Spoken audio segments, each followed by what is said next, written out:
My name is Björk, and your television is just about to explode! Hey everybody! Like a lot of people, I've been obsessed with Invincible recently. I gave it a brief mention in my pre-Weezer era, but I genuinely can't get enough of this show. I've always been a big fan of superheroes, and the way Invincible subverts a lot of the expectations with the genre is great, and it really does stand alongside other shows that try to do the same, like Watchmen or One Punch Man. So with season 3 having arguably the best finale thus far, I've been thinking a lot about what exactly people like about Invincible. Me personally, I think a lot of the theming is well done. I think the characters are very well written, and I think that the world building, especially when it comes to the villains, is second to none. Of course, nothing is without its flaws, and Invincible has many. A lot of the animation is pretty scuffed, especially in season 3.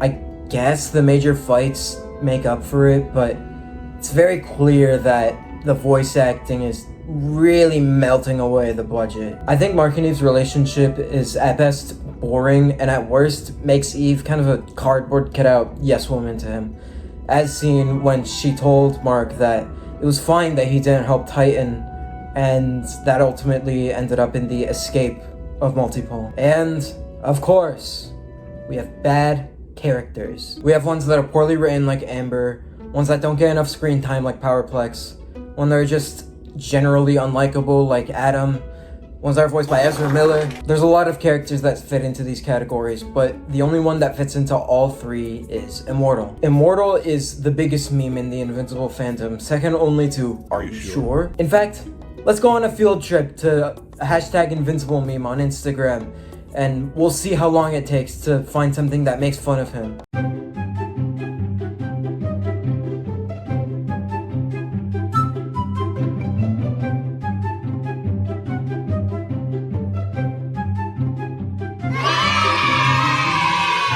Just under 40 seconds. Not even an entire minute. Now, why is this?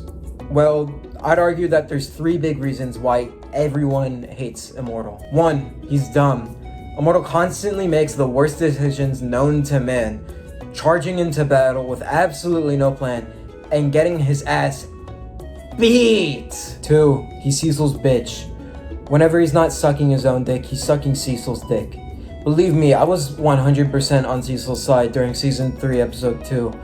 But I think it's dumb to say that Mark didn't have a point at all, and he wasn't at least somewhat justified in his anger with Cecil viewing everyone as kind of like toys or weapons. Despite this, Immortal constantly says Cecil was in the right, and that Mark, or anybody for that matter, should not question him at all. Well, it wouldn't be a Falasti video without me losing track of a file. Anyway, number 3, and most importantly, he's all bark and no bite.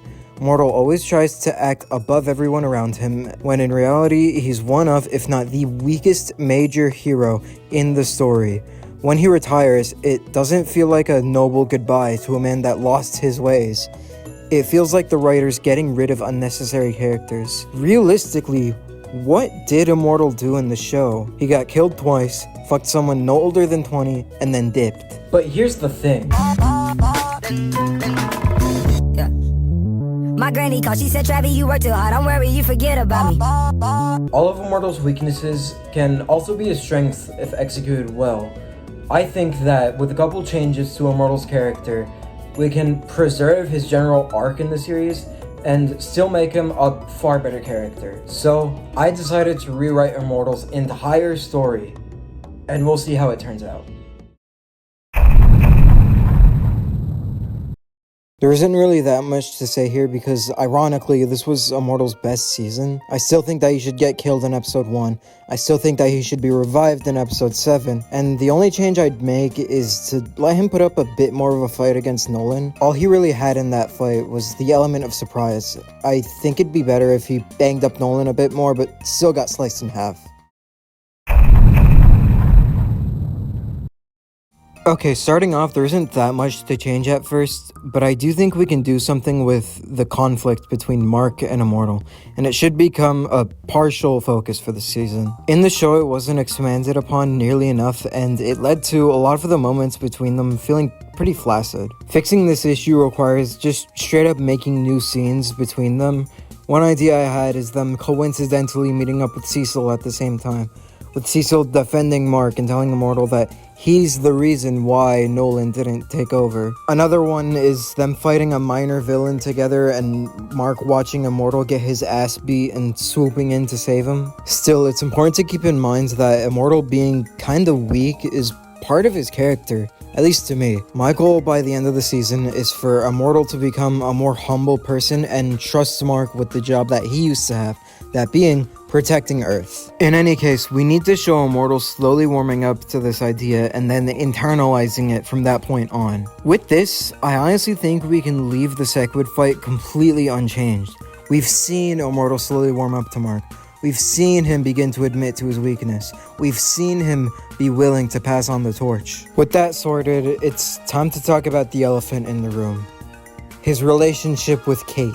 I'm gonna be so real, the issue here isn't with Immortal, it's with Kate being such a giant asshole about their relationship to everyone. This is not a Kate video, because her character is basically unsalvageable. So I'm not really gonna touch on this, but I really don't have a solution to this that doesn't involve making Kate a completely different character. Yeah, maybe he shouldn't be fucking someone who, even when looking at it charitably, is less than half his age, but that's neither here nor there.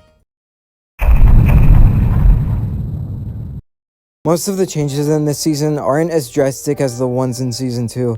I mostly just want him being more humble to be more central to his character. Prime example, Mark and Cecil's fight. First of all, people act like Immortal not helping Cecil is a huge sign of his incompetence, but realistically, what was he supposed to do? This is a fight between the two strongest people on Earth, and especially in this rewrite, Immortal knows that he isn't anywhere near Mark's level, so no, I don't think him standing back is an infraction on his character. If anything, I think he should have doubled down on this, trying to keep the Guardians from fighting and saying something like, "Stand back, if they're strong enough to take Mark, you have no idea what they could do to you." Moving on to after the fight, I think that Immortal should be more sympathetic to the other Guardians. Instead of endlessly glazing Cecil, I think he should be more reasonable with them. Say something like, Cecil does what he has to do to save the most people, even if that means putting us in danger.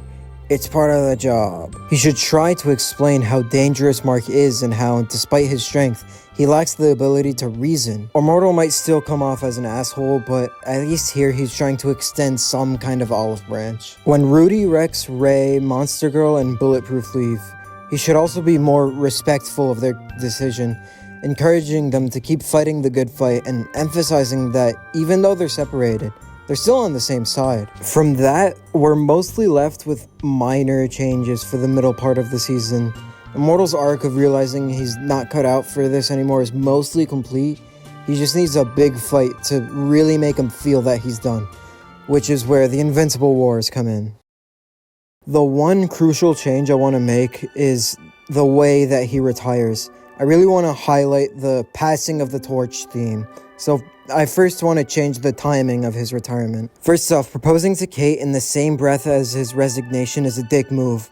Cut it and put it in a montage or something. Second, I think that the big reveal should happen after the Conquest fight and directly to Mark. Maybe we get a little scene of Immortal watching the fight from his hospital bed and looking genuinely worried for Mark. In any case, after Mark finds out about the death of Rex, Cecil tells him that Immortal wants to see him. Mark goes and Immortal is sitting in his bed, still heavily injured from his fight and visibly stricken with a lot of emotional pain. Mark asks him if he's recovering okay, and Immortal tells him that he is, but he's not sure how long he can keep doing this. He goes on to reiterate his entire backstory, his time as a knight, a soldier, and even a president. He remarks how many times he's died, and how many times he's gotten back up. For so long, he was used to being the strongest man, but now he can barely hold his own. He remembers Rex, his bravery, and his sacrifice. He begins to tear up at the thought of his dead ally before regaining his composure, looking Mark dead in the eye and telling him it's time he give way to the newer, more competent heroes. That includes you, Mark. I want you to take my place as head of the Guardians of the Globe. I want you to have the title I was never able to live up to.